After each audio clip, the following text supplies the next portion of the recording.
할렐루야. 인사하겠습니다. 주 예수 그리스도는 우리의 구세주가 되십니다. 주 예수 그리스도는 우리의 구세주가 되십니다.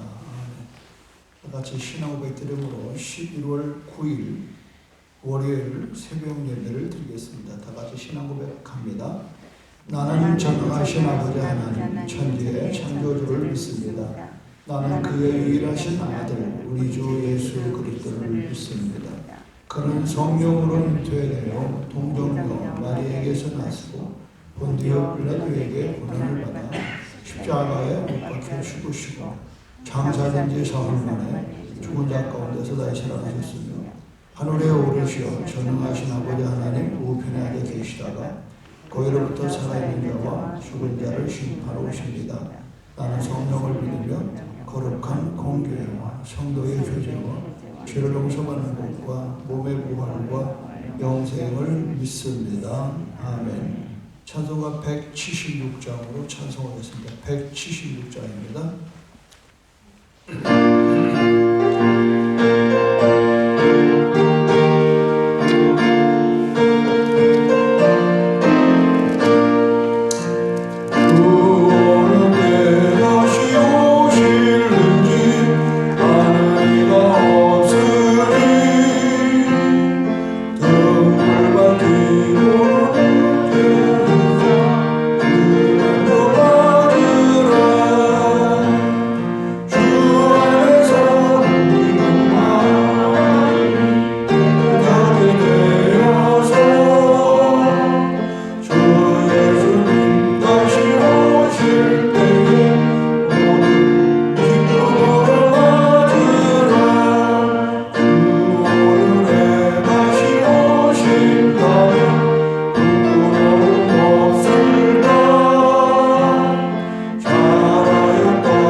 형제들아, 때와 시기에 관하여는 너희에게 쓸 것이 없음은 주의 날이 밤에 똑같이 이를 너희 자신이 자세히 알기 때문이다.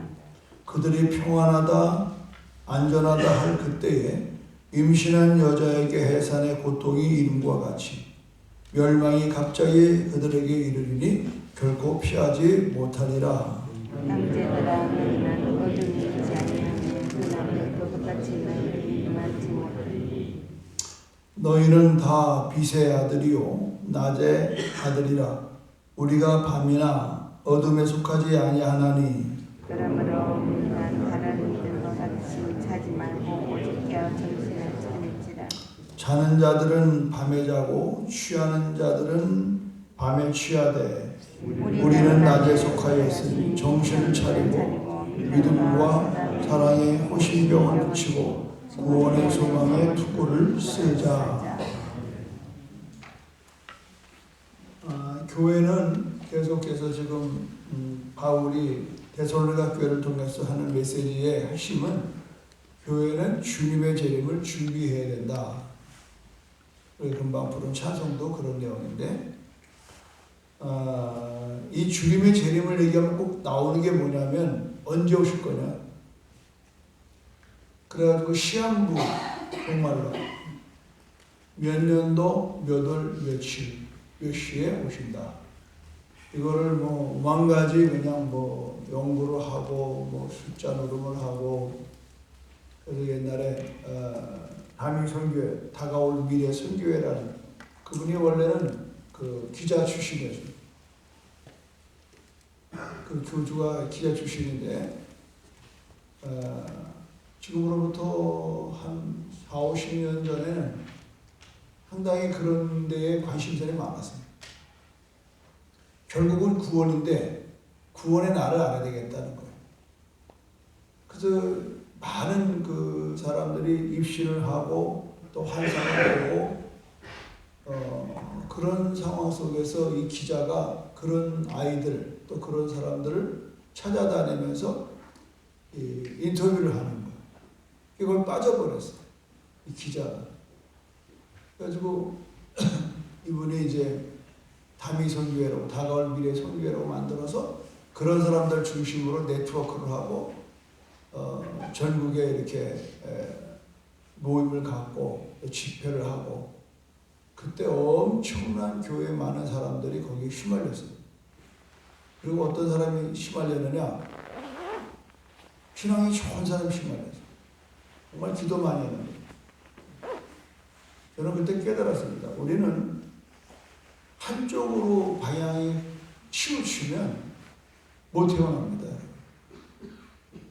신앙의 가장 훌륭한 점은 집중임에도 불구하고 그 집중이 몰입돼 버리면 헤어나지 못해요. 그게 인간의 한계예요. 모든 걸 다 그쪽으로 생각하는 거예요. 모든 걸.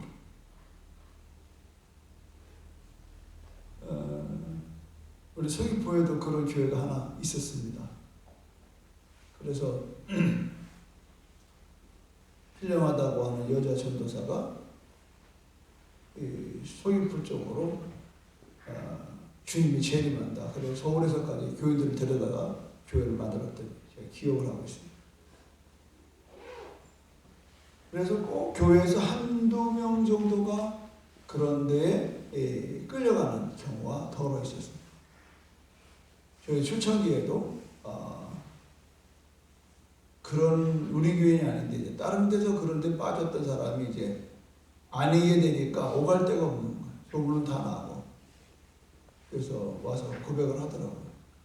목사님, 제가 다미성교에 빠져서 그날을 기다리는데 오지 않았습니다. 제가 다시 교회로 돌아갈 수가 없습니다. 부끄러워서. 그래서 이 먼 서귀포에 와서 신앙생활 하도록 목사님 허락해 주십시오. 그래서 우리 교회에서 신학을 하고 지금은 순천에서 목회를 잘하고 있어요. 여러분, 저는 그래서 재림을 생각할 때마다 참, 첫째는 우리가 이렇게, 그래서 그때 다미성교회 때의 그런 후유증 때문에 한동안 강단에서 목사님들이 재림 설교를 못했어요. 연결되는 줄 알고. 이 사탄의 방법이 아주 희한합니다. 이 은사주의들 때문에 정상적인 교회가 성령말을 성령에 대해서, 성령 얘기면 은사주의 치우친 목사라고 그래가지고 그 성령에 대해서 아는 바가 없어요.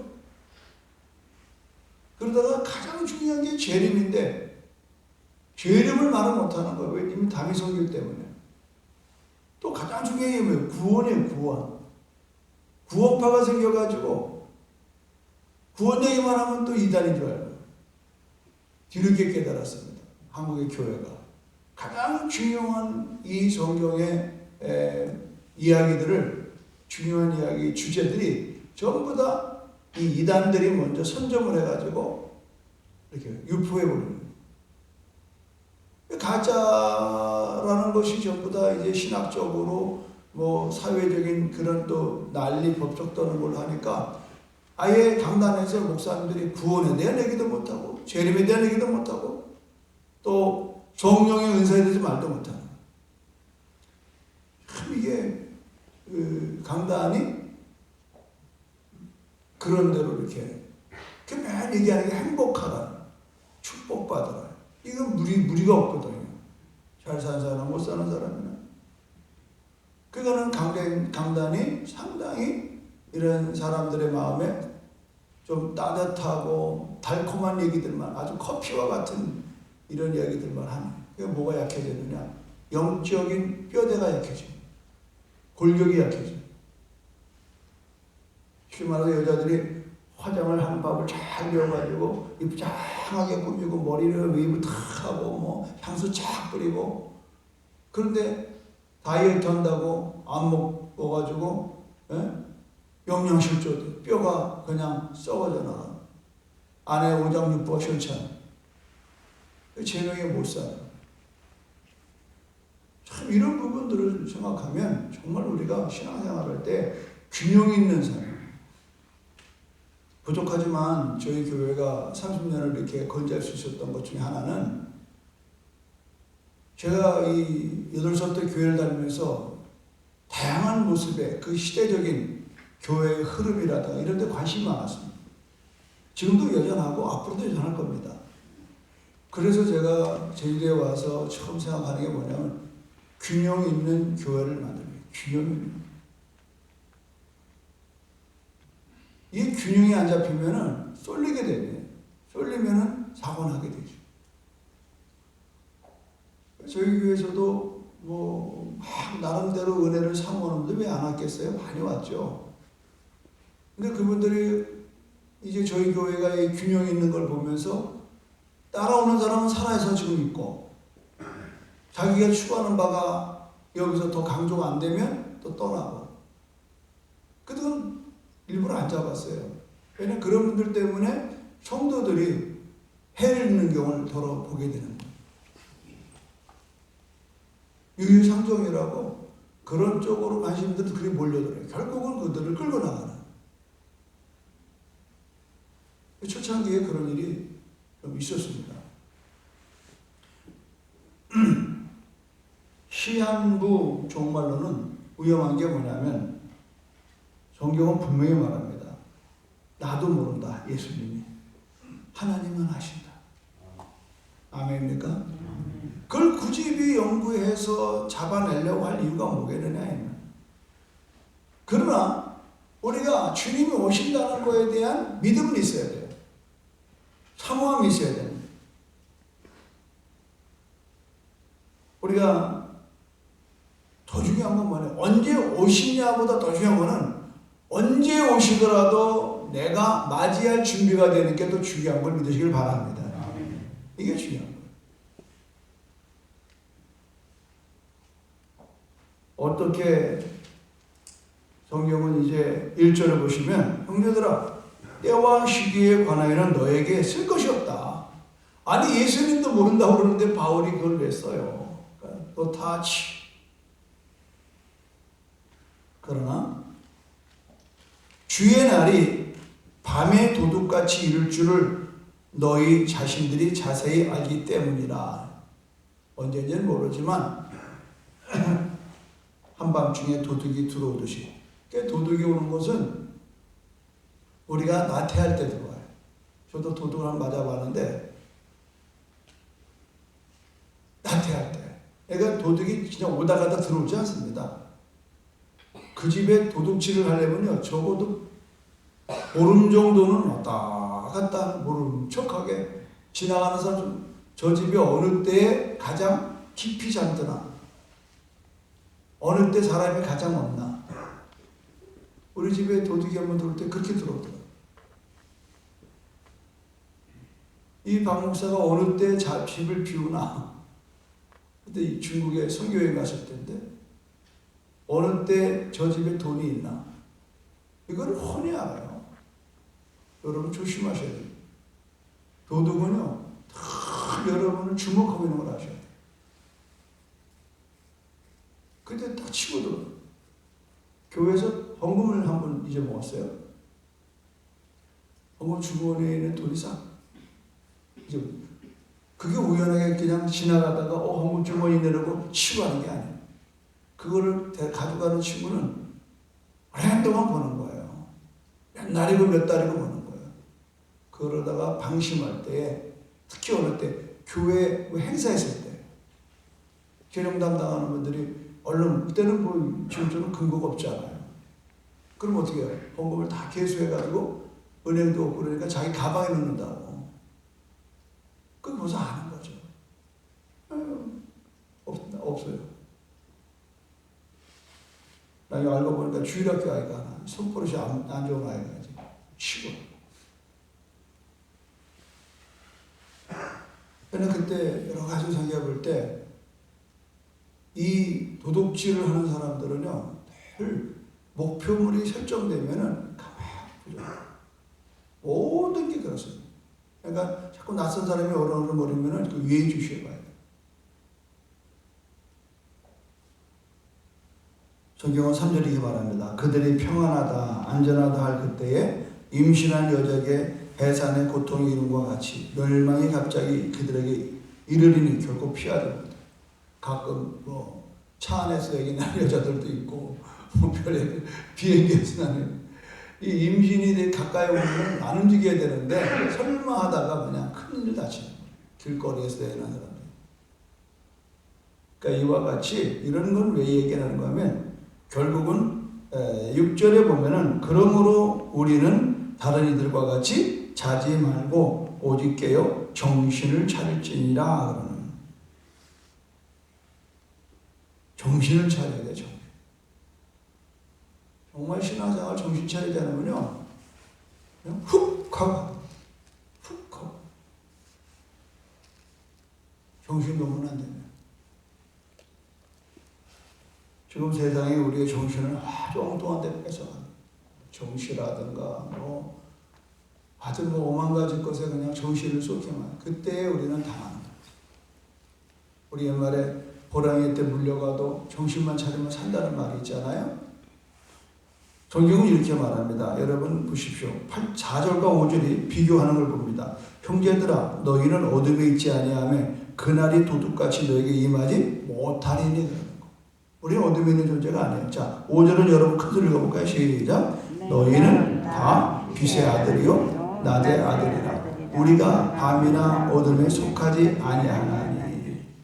그러면서 여러분 8절의 첫머리에 보면, 자 8절 다시 볼까요? 시작. 우리는 낮에 속하였으니 정신을 차리고 믿음과 사랑의 호신경을 붙이고 구원의 도망의 투구를 쓰자. 우리는 낮에 속했다. 우리는 세상에 속한 자가 아니요 하늘에 속한 자. 믿으면 아멘 하십시오. 하늘에 속한 자는 빛의 자녀에게 속한 자예요. 우리 빛의 자녀예요. 그러니까 어둠과 어울릴 수가 없어. 그러니까 우리 걱정할 게 없어요. 우리 주님은 빛에 속한. 그래서 제가 어저께 설교할 때 기억나시나요? 가늠한 여자가 예수 앞에 붙들려 왔어요. 예수님이 가시는 죄짓지 마라. 그리고 다시 말하시기를 나는 세상의 빛이다. 너는 나를 따르라. 이제 가늠하는 상황 속에서 붙들릴 때는 어둠의 딸이었어요. 어둠의 딸이 결국은 사망이거든요. 죄의 삭은 사망. 그 예수님이 그에게 하는 말이 네가 또 죄에 앉을 수가 없을 것이다. 너는 여전히 어둠에 살기 때문에. 그러니 너는 나를 따르라는 거야. 나는 세상의 빛이라고 하는 거야.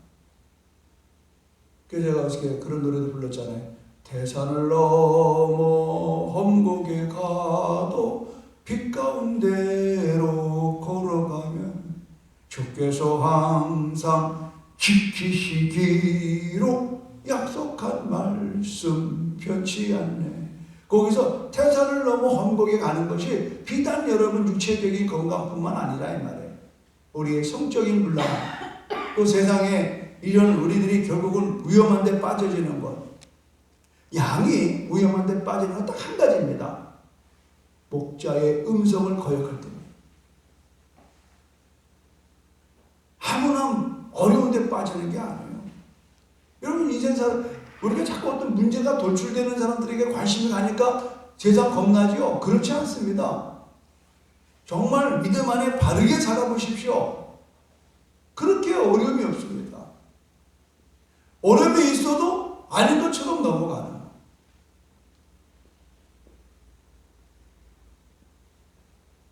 내 이런 말을 장담하게 그렇습니다만은 한 그룹에 감기가 오졌어요. 다 감기 걸리는 거 아닙니다. 면역 체계가 있는 사람은 안 걸려요. 몇 번 하고 끝난다고. 근데 면역 체계가 무너진 사람들은요, 바이러스가 탁 들어와가지고 그냥 잡아나고, 그래서 폐렴으로 가는, 그래 죽는 거예요. 지금 코로나가 우리가 뭐 접촉이 안 돼서 여기 있는 거 아니에요. 접촉이 됐을지라도 이놈이 와서 내 몸에 들어올 수 있는 여유가 없어. 왜? 면역 체계가 땄습니다.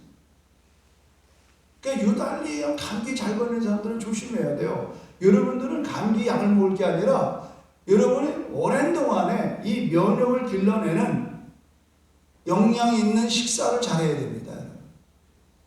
두 번째, 운동을 잘해야 돼요. 우리 약만 계속 먹고 가만히 있으면 안 돼요. 운동해야 된다니요, 운동. 걷든지 뭘 하든지 뭐 헛겁을 치든지.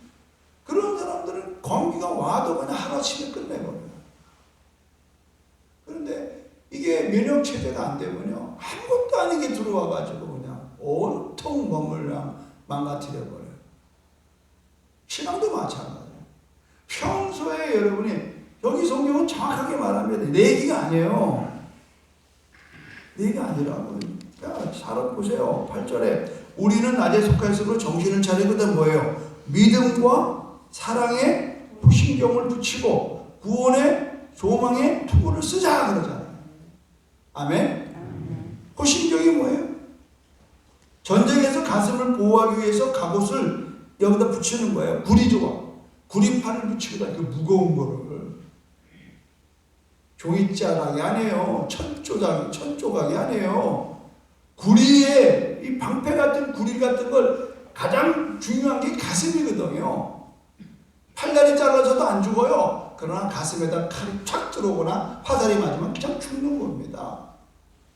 그러니까 본인들은 여기다가 호신경을 갖다 붙인단 말이에요. 가슴을 보호하기 위해서 이 갑옷의 가슴에 뭐가 있냐? 이 갑옷 가운데 구리판을 붙여요. 무거워요.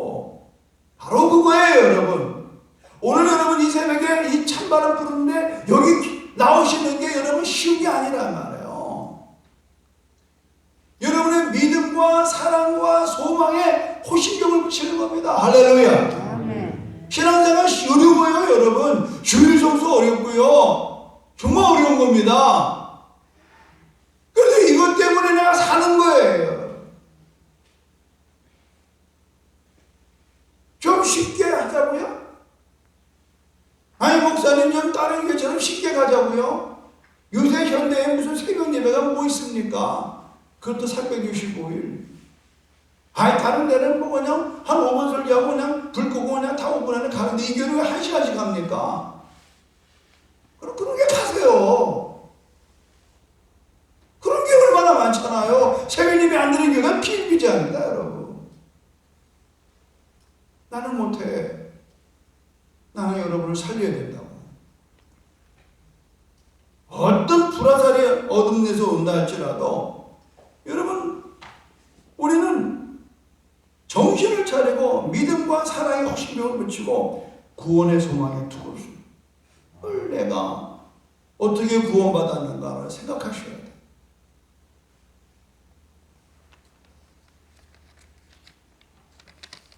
예수님이 강 앞에 와가지고 제자들 앞에 얘들아 가서 너희들이 들만한 돌들을 가지고 와라.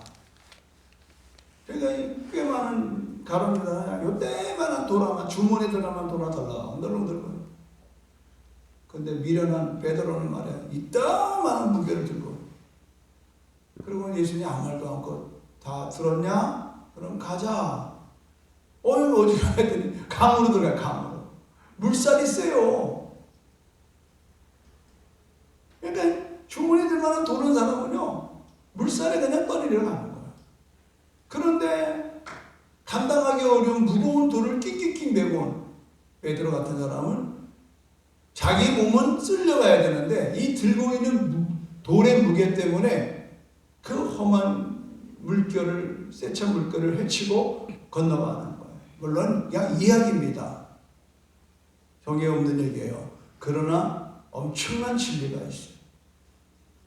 여러분 교회 생활할 때 그냥 주일날 와서 그냥 설교나 듣고 예배나 헌금이나 가면 되지 골치 아프게 주일학교 성가대 무슨 청소 아이고 이랬어야 나는 그냥 편한 게 좋아. 지금 새 현대인의 교인들이 다 거기에 빠졌어.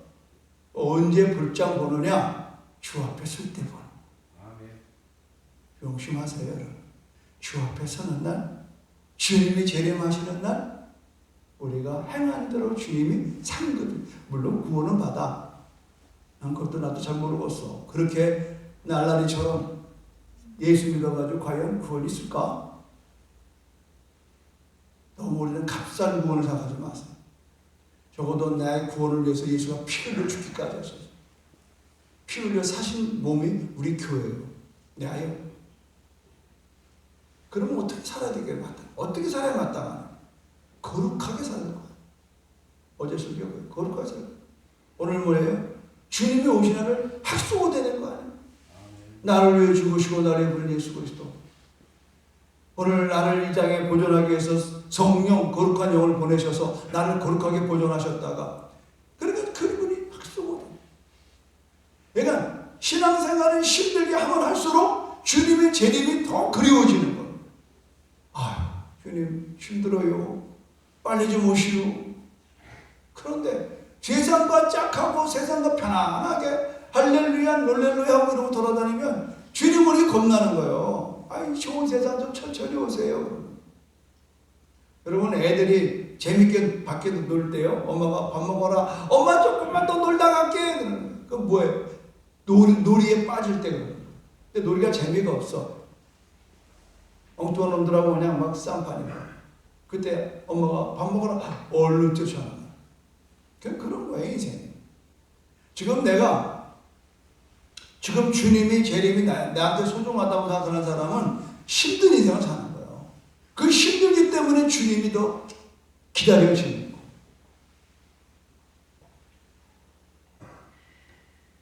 우리는 신앙생활이 게을러지고 있다고 느낄 때 여러분 조심하셔요. 그렇다고 해서 없는 일을 만들어서 하라는 게 아니에요. 내 마음이 늘 주의 일에 여러분이 어떻게 내가 이 은혜를 갚을까가 생각해요. 어떻게 이 은혜를 그게 우리의 모습이 돼야지 그냥 은혜를 받는 거에만 만족하지 마시고 이제는 다 받았잖아요. 뭘 더 받으려고 그래요, 여러분. 구원받았지요. 여러분에게 건강하게 살지요. 행복한 가정이 있지요. 집 있지요. 차 있지요. 직장 있지요. 그 나이에 무슨 직장이고 사업이 있어요, 여러분. 난 어제도 제주시에 일 있으면 갔다 왔어요. 피곤하죠. 시간 꽤가 나더라고. 안 갔을까? 안 가면 누가 운전 좀 해주면 좋겠네. 그럼 아무도 도와줄 사람도 없고 결국 내가 혼자 갔다고. 가면서 계속 내 마음 가운데 찬성을 했어요. 하나님, 그래도 내가 이 나이에 그래도 오라는 데가 이제 감사합니다. 그래도 젊은 30대, 20대 친구들이 목사님 모시고 말씀 듣겠다고 오라는 게 얼마나 감사. 피곤하지만 그래도 고맙구나. 그런 마음. 여러분 우리들이 인생 속에서 정말 하루하루가 오늘 주시는 말씀처럼 뭘 해야 되겠어요? 우리 계속해서 믿음과 사랑과 소망 가운데에 내 마음을 든든히 지켜야 돼요. 든든히 지켜야 돼요. 여러분 멀리 여행하려면 밥 많이 먹고 하잖아요. 똑같은 거예요. 주님 오시는 그날을 오랫동안 기다리려면요. 늘 여러분이 영의 양식을 채워야 돼요. 말씀으로 채우고 기도로 채우고. 그러면 언제 오시든 밤이든지 낮이든지 우리는 그분이 오시는 날 할렐루야 하고 들림받은 역사가 있을 줄로 믿습니다. 고맙고 감사하신 하나님, 나에게 허락하신 오늘을 주님의 오심을 예비하며 사는 시간 되게 하여 주시옵소서. 믿음으로 일하고 사랑으로 수고하며 소망의 인내로 살아가는 우리 되게 하여 주시옵소서. 예수님의 이름으로 기도합니다. 아멘. 주기도문으로 마치겠습니다. 하늘에 계신 우리 아버지, 아버지의 이름을 거룩하게 하시며 아버지의 나라가 오게 하시며 아버지의 뜻이 하늘에서와 같이 땅에서도 이루어지게 하소서. 오늘 우리에게 일용할 양식을 주시고 우리가 우리에게 잘못한 사람을 용서해 준 것 같이 우리의 죄를 용서해 주시고 우리를 시험에 빠지지 않게 하시고 악에서 구하소서. 나라와 권능과 영광이 영원히 아버지의 것입니다. 아멘. 오늘도 여러분 주님의 사모함을 사모하면서 말씀, 믿음과 사랑과 소망으로 여러분 채워진 하루를 위해서 주여 삼창 기도하겠습니다. 주여, 주여, 주여.